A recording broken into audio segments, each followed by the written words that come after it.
Welcome to the English forum. I am S K Yadav. आज हम लोग बात करेंगे दलित लिटरेचर के बारे में। और मैं इस वीडियो से शुरुआत कर रहा हूं कि अपकमिंग जो जून वाला एग्ज़ाम होगा उसमें मैं कुछ हेल्प कर सकूं। तो आज दलित लिटरेचर का बैकग्राउंड बताऊंगा। इसके बाद नेक्स्ट वीडियो में मैं दलित लिटरेचर में जितने भी वर्क होंगे, जितने भी मोस्ट इम्पोर्टेंट राइटर होंगे, उनको मैं सम्मिलित करूँगा। और दलित लिटरेचर इसलिए भी पढ़ना ज़रूरी है क्योंकि बहुत मोस्ट इम्पोर्टेंट क्वेश्चन आते हैं यहाँ से। 4-5 क्वेश्चन आ जाते हैं कभी कभी। और ऐसे भी आपको दलितों के बारे में जानना चाहिए। तो हम लोग देखेंगे, शुरुआत करते हैं। दलित लिटरेचर, जो कि हम लोग जानते हैं कि दलित से ही हम लोग समझ सकते हैं कि किसके बारे में कैसा लाइफ होगा इनके और किनके जीवन के बारे में ये बात करेगा। तो दलित कम्युनिटी के बारे में बात करेगा।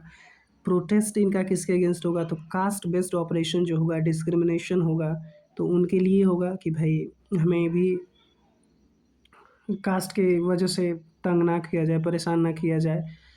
फिर आपका देख सकते हैं कि कई सेंचुरी से दलितों को ऑप्रेस्ड किया जा रहा है। जितने भी अपर कास्ट सोसाइटी के लोग हैं उनके द्वारा दलितों को सताया जा रहा है, तंग किया जा रहा है। राइट नहीं थे आप। अगर काफ़ी पुराने ज़माने की अगर हम बात करें तो वेदों को पढ़ना सुनना इनके बस की बात नहीं थी। इनको पढ़ने नहीं दिया जाता था, पढ़ने से वंचित रखा जाता था। फिर हम लोग अगर दलित के बारे में बात करें कि ये जो दलित है वो कहाँ से आया है, तो संस्कृत वर्ड से लिया गया है। और इसका मतलब जो होता है वो डाउन ट्रॉडन होता है, सेपरेस्ड होता है, क्रस्ड होता है और ब्रोकन टू पीसेज होता है। लिटरल मीनिंग की बात करें तो ऑप्रेस्ड होता है, जो कि सताए गए लोग हैं। अनटचेबल के बारे में बात करता है। अनटचेबल क्या चाहता है, कास्टलेस चाहिए भाई। हमको भी जो सम्मान है, डिग्निटी है वो मिले, राइट मिले, जो सबको मिल रहा है वो चीज़ें, पढ़ने का, सुनने का, कहीं जाने का। तो ये सब चीज़ें इन लोगों को चाहिए। इन्हीं के बारे में बात करते हैं दलित लिटरेचर। फीचर की अगर हम लोग बात करें दलित लिटरेचर का, तो ये फीचर क्या होगा, expression of Dalit consciousness about their identity, human rights. यहाँ पे जो मेन टर्म है आपका आइडेंटिटी चाहिए। आइडेंटिटी, ह्यूमन राइट्स हो गया और डिग्निटी हो गया, क्योंकि ये 3 चीज़ें जो है काफ़ी इम्पोर्टेंट रखता है किसी भी ह्यूमन के लिए। तो इन लोग की जब एजुकेशन में कुछ लोग आए तो इन लोग को लगा कि नहीं भाई, हम लोग भी ह्यूमन है, तो हम लोग को भी एक ह्यूमन जैसा ट्रीटमेंट मिले। ये attention, experience of discrimination, violence experience जो किए ये लोग, डिस्क्रिमिनेशन का, वायलेंस का, पॉवर्टी का, ये आज भी हैं चीज़ें। आप आज भी डिस्क्रिमिनेशन देखा जाता है, वायलेंस तो है ही। कई स्टेट्स में आप देख सकते हैं, ऐसे तो पूरे इंडिया में इस तरीके का चल रहा है।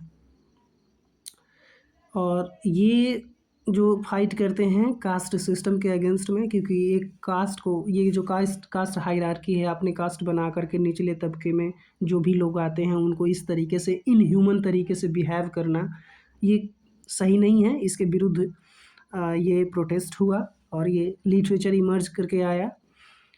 अगर हम लैंग्वेज की बात करें कि कौन कौन सी इंडियन लैंग्वेज में है, तो ये आपका including Marathi, Hindi, Bangla, Kannada, Punjabi, Sindhi, Oriya and Tamil language में लिखा गया दलितों के बारे में। ये सारे लैंग्वेज का यूज़ किया गया लिखने के लिए। फिर हम लोग आगे देखेंगे कि दलित मूवमेंट कैसे चला है। तो नीचे हम लोग देखेंगे कि नीचे क्या हुआ।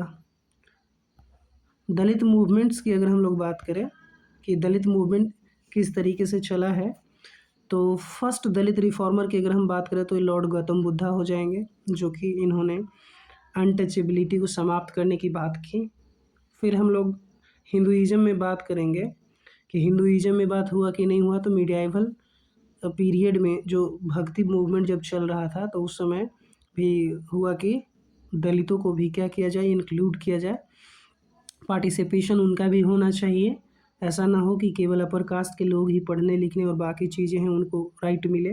तो भक्ति मूवमेंट हिंदुइज़्म में हुआ। फिर 19th सेंचुरी में ब्रह्म समाज जो कि इस्टेब्लिश हुआ, आर्य समाज इस्टेब्लिश हुआ, रामकृष्ण मिशन जो आए कलकत्ता में, तो दलितों को इमांसिपेशन ऑफ दलित के बारे में बात किया कि ये जो अनटचेबिलिटी है उसको हटाया जाए। फिर ब्रिटिशर्स जो थे वो काफ़ी हेल्प किए इनको एजुकेशन में लाने के लिए, डिग्निटी ऑफ लाइफ देने का वादा किया। इसके वजह से क्या हुआ कि क्रिश्चियनिटी में भी कुछ लोग अपने आप को ट्रांसफॉर्म कर लिए, बदल लिए। फिर अगर हम बात करें महाराष्ट्र में, तो ये Mahatma Phule, Shahu Maharaj, V R Shinde, B R Ambedkar जो कि प्रोमिनेंट सोशल रिफॉर्मर रहे। ऐसे ज्योतिराव फुले को फर्स्ट फीमेल टीचर भी कहा जाता है। फर्स्ट टाइम इन्होंने इस्टेब्लिश किया था महिलाओं का कॉलेज का और स्कूल का।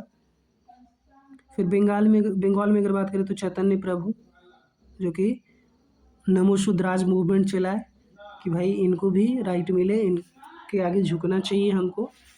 इससे क्या होगा कि इक्वालिटी आएगी। तो ये सारी चीज़ें थी दलित इंडिया मूवमेंट में। और नीचे हम लोग देखेंगे कि इंडियन दलित लिटरेचर का ओरिजिन कैसे हुआ। तो ओरिजिन दलित लिटरेचर जो आता है वो कैंपेन हुआ था 19th सेंचुरी में। फिर आपका most important movement post independence India. Dalit literature जो आया सबसे ज़्यादा अगर इमर्ज किया तो वो पोस्ट इंडिपेंडेंस के बाद ही आया, क्योंकि पोस्ट इंडिपेंडेंस के बाद बहुत सारे राइटर, बहुत सारे मूवमेंट चलाए गए। फिर जैसे फर्स्ट टाइम अगर हम बात करें तो फर्स्ट टाइम जो लिटरेचर में बात किया गया अनटचेबल, जो 1935 में वर्क आया मुल्क राजा आनंद का। तो हम लोग देखते हैं कि उसमें बाखा जो कैरेक्टर है वो अनटचेबल कास्ट से होता है, डिग्निटी ऑफ लाइफ जीना चाहता है, कुछ करना चाहता है। ये जो दलित लिटरेचर है फर्स्ट टाइम यूज़ हुआ था 1958, जो कि दलित कॉन्फ्रेंस ऑफ महाराष्ट्र दलित साहित्य संघ हुआ था। तो उसमें दलित लिटरेचर इमर्ज हुआ। और प्रोमिनेंस की अगर बात करें कि दलित लिटरेचर का प्रोमिनेंस हुआ, तो मराठी राइटर्स के द्वारा जो दलित पैंथर मूवमेंट अर्जुन दांगले थे वो फाउंड के 1972 में, तभी से ये दलित टर्म काफ़ी प्रोमिनेंस में आया। फर्स्ट अगर दलित ऑटोबायोग्राफी की हम लोग बात करेंगे तो फर्स्ट बलूता हो जाएगा, जो कि 1978 में लिया गया है। और फिर the first English language anthology की बात करें जो बारबरा जोशी का untouchable voices of Dalit literature 1986 है। फिर अर्जुन दांगले